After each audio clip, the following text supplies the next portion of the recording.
At the moment, you're of course doing interviews because you're re-releasing the Razorback and Boxes soundtrack.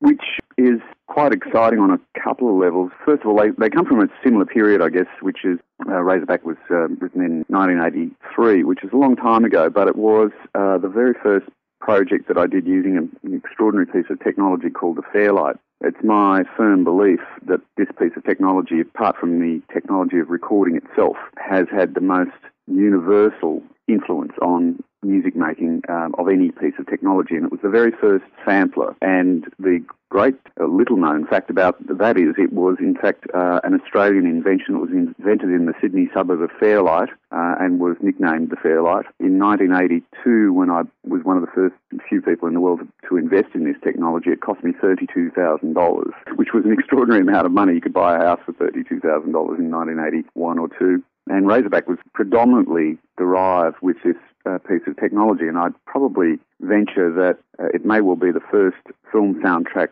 in the world to have been predominantly created with this new sampler technology, and certainly Boxes, which followed a couple of years later, which was my first ballet score for the Sydney Dance Company. That most certainly would probably qualify as being the first piece of serious contemporary classical music generated using sampler technology. So they were both very exciting projects, and up until now, the soundtrack of Razorback has only ever been available on vinyl, and it is a particularly dynamic soundtrack in terms of its levels. And I remember at the time trying to listen back to the vinyl version of Razorback and being very aware that the surface noise from vinyl was often louder than the actual musical content, which was highly disturbing. So I'm so excited to have it finally, available as a fully restored digital recording. It's come to life in an extraordinary way and lovingly remastered by a very experienced mastering engineer, Steve Smart, who was particularly interested to work on both those mastering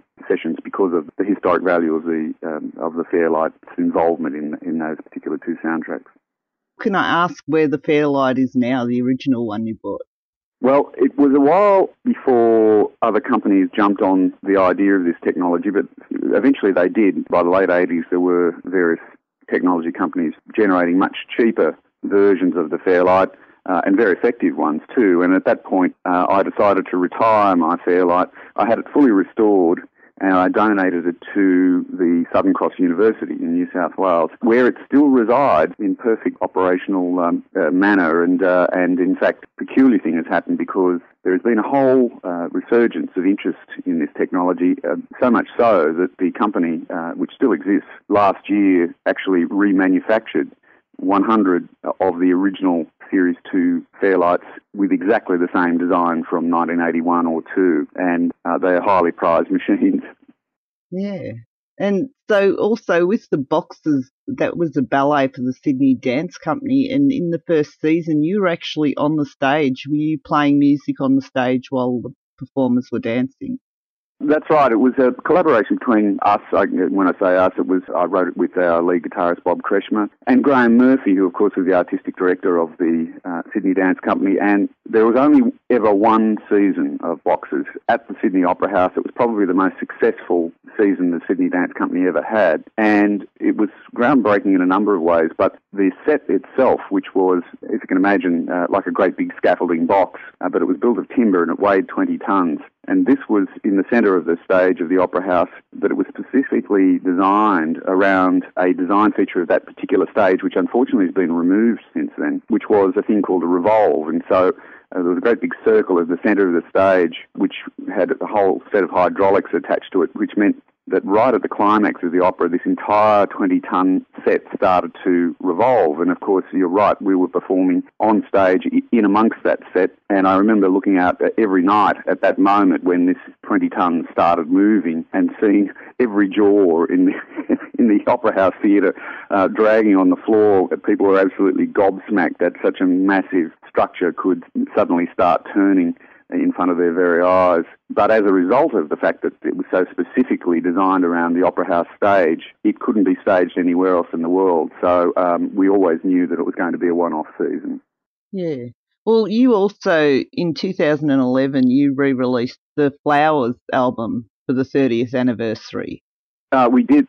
Yeah, we recognised there was a 30th anniversary coming up, and I just started working with Keith Welsh, who was the original co-founder of the band and bass player, and he has been in management and involved heavily in the music industry for the last 30 years. And he got wind of the fact that I had a lock-up with lots and lots and lots of things collecting dust and said, what's in there? I want to know. And of course, we came across a whole lot of things, including film footage of very early performance at a festival in New Zealand. It was very early days of the band and a number of other things as well. So what we did was we not only remastered the Flowers album and repackaged it, but we also included with it a bonus DVD, which includes lots of interesting things. For example, a lot of the countdown performances that we did based around that period. So that was quite a big value-added package, and it was received so well that we thought we would do this with a number of other albums. We put out an anniversary version of Primitive Man, which was the second album, and also of Man of Colours, which was the fifth album. And these two include bonus discs, lots of live recordings, and then eventually we got Steve, the mastering engineer, to remaster all the other albums, and they were released and are all available through Universal. Well, Man of Colours was one of my favourite albums. It was certainly an incredibly busy period of time for us, but I'm happy to say a very successful album, which has a lot of people have enjoyed, and probably the anniversary version of Man of Colours includes a DVD of an entire show from that period in Melbourne, which was for 30,000 people. It was a very big event, and if you get hold of that, you'll be able to watch it live. Awesome. I will definitely do that. Well, as I mentioned, the album Flowers, I did hear in an interview that you changed your name from Flowers to Icehouse for the worldwide release because Flowers wasn't a name you could use overseas. That's right. And you spoke about the fact that, you know, a lot of bands had to change their name for the same reason and it sort of damaged their career in Australia. But I think with Icehouse, it actually strengthened your career, didn't it? It was. Certainly we more than got away with it. I think it's probably the best way to describe it. In hindsight, it was probably a change for the better, but at the time it was purely a legal requirement, and I had no idea, as you don't, when you're in your youth, that choosing a band name, you have to go through really the same sort of scrutiny as you would if you created a manufacturing label. And it's something I tell lots of young musicians these days, that if they're thinking about starting a band and putting a name on it, that they really do need to make sure that it's a legal entity that's available to them all over the world, because we were quite happily using the name Flowers in Australia and New Zealand because it was not contested in these two territories. But as soon as our overseas international record company checked the usage of the name in order for us to release that first album, they discovered that there were not one but a number of people operating under the name of Flowers, and it was simply not available to us. Yeah. Well, you don't when people talk about, you know, great Australian bands, ACDC, I guess, is always one of the first ones mentioned. And I don't think people maybe mention Icehouse as much as they should, because you've had a massive amount of hits. We have, in fact. I think we share with possibly, you might find surprising, the greatest number of hit singles with Mental as Anything, who were our label mates. In the very early days, we were signed to a very small independent label, and in the beginning, Mental as Anything and our band were the only two acts signed to that label. Mental as Anything had, like us, more than 30 hits in Australia, which is quite a surprising statistic when you think about it, because they are certainly not spoken of with the same sort of acknowledgement as bands like Midnight Oil and INXS and so on. But they have been very successful, quiet achievers. Yeah, it is strange. But you have, as we said, re-released a couple of the albums and that now. Is there any chance that we're going to get some new material from Icehouse? I'm not really working on anything at the moment. I have, in fact, recently upgraded my whole studio system here. So I'm actually sitting in the studio staring at a brand new computer that I haven't, I've barely turned on. And that computer is entirely dedicated to writing. But certainly there's nothing in the works at the moment. We have been doing quite a lot of performing. And in fact, we played a couple of weeks ago a number of shows, one in Sydney and one up the coast, but we also played on Rottnest Island in Western Australia, which was an extraordinary event. It was a new event. Rottnest Island, as you may know, is a real sanctuary for wildlife and a lot of a pristine environment, and the promoter has been working on trying to get concerts up and running on Rottnest Island for 3 years, and we're very fortunate that we were in the vanguard of that initiative, and it was a great event. Quite a few thousand people on beach in perfect Western Australian weather. And any more shows that you've got booked in at the moment? We have a number of shows coming up in September. There is nothing prior to that. And in actual fact, we've had quite a big run of live performances over the last few months, from which I'm due to have a holiday fairly shortly. So we'll be coming back to that in the middle of the year and then more later in the year as well. Nothing to be announced as yet, but we do have a very active website and an even more active Facebook page, which is, probably our greatest link to our audience at the moment. It's very interesting, actually, that we have such direct feedback coming back from technology like Facebook. It's quite different than it was 30 years ago. Yeah, and you are just Icehouse on Facebook. It's facebook.com/Icehouse. Yes, it's very interesting times, and our Facebook page is a very interesting place. I find it quite remarkable, actually. And it says that you do occasionally get on there and post. Yes, certainly very occasionally. I don't know what you call me. I'm a lurker, I guess. I do lots of reading and very little writing. And your website is icehouse-ivadavies.com. That's right, and we also have a very active Facebook page connected with our international fan club, which is called Spellbound, and that's run by a couple of ladies out of Los Angeles, and it has been running for a very long time. And in fact, we have quite a big international community of people contributing not only to the Spellbound Facebook page, but also the official page as well. And the Razorback Boxes Remastered is available now on iTunes, and it's only $20.99 for 21 tracks. Yes, and both, as I say, going back to that technology, they do represent some of the very, very earliest examples of sampler technology, and certainly I would venture to say possibly the very first film soundtrack that was almost entirely generated using sampler technology, and certainly the first in the world of contemporary classical scores in the form of the ballet boxes. And so I find it quite interesting to actually recognise that technology was entirely an Australian invention, and as I say, probably apart from the technology of recording itself, it has been the most influential piece of technology derived in music making. And I think those guys from the Sydney suburb of Fairlight should get more acknowledgement for that, really. Definitely. And you're also Icehouse Band TV on YouTube, and you've got your old videos are up there and your old video clips, and you've got a lot of live footage and things like that. There's a whole lot of stuff available, and in fact, there are constantly surprises for me because people, who have recorded interviews from Europe and from the United States and Canada and so on are constantly posting on YouTube, and these things are things that probably I don't have copies of, and for the greater part have completely forgotten about. So there is an interesting amount of material up there. Yeah. What would be your most memorable moment? Oh, you've probably got lots of them, but is there something that stands out in your mind that you cherish, a memory of your career that you cherish?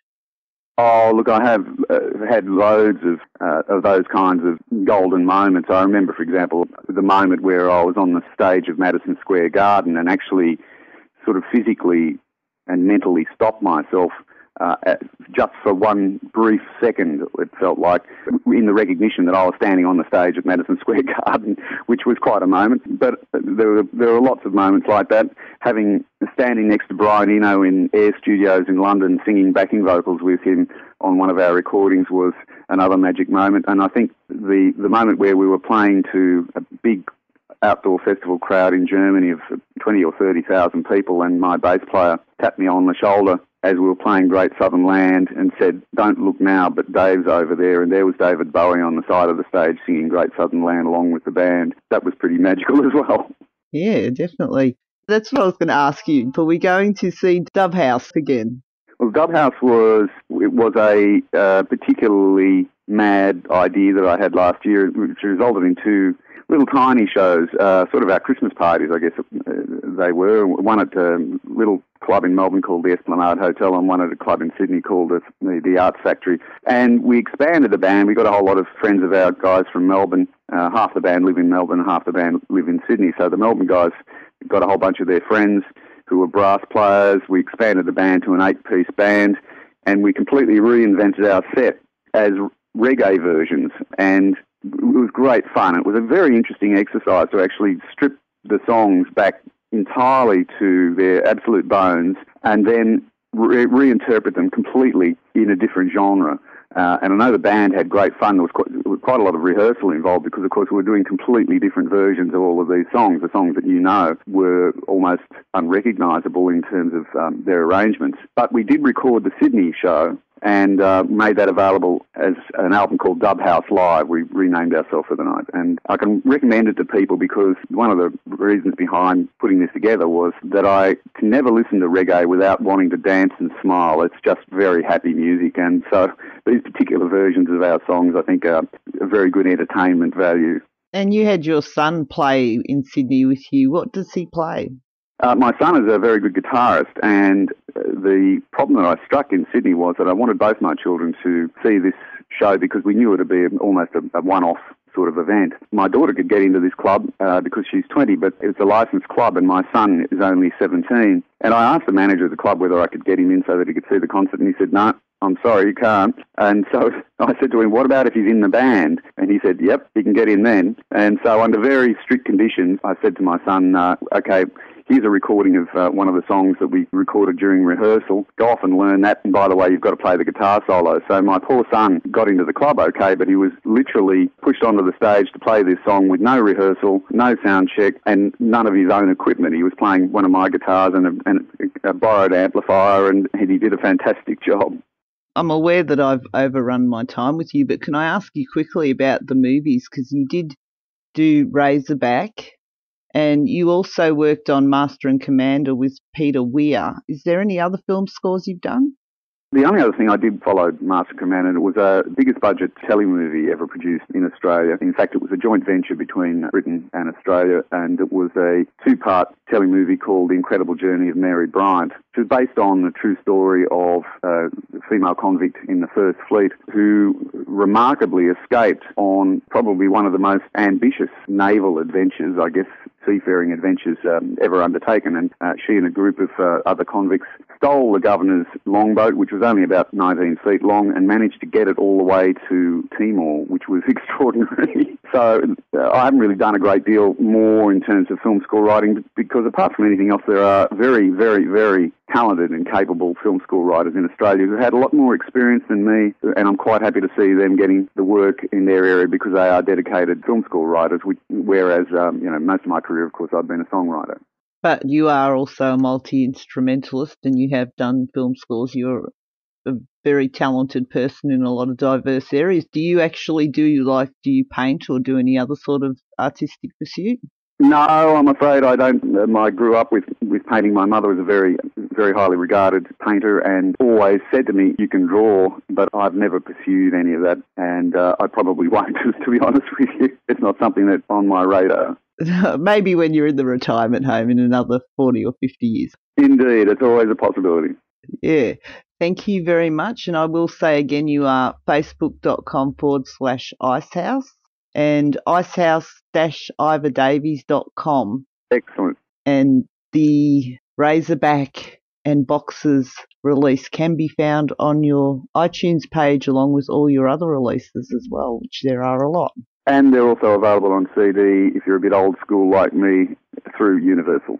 Yeah, thank you very much. It has been brilliant to talk to you. Okay, great. Thank you. And have a good day. You too. Bye. Bye.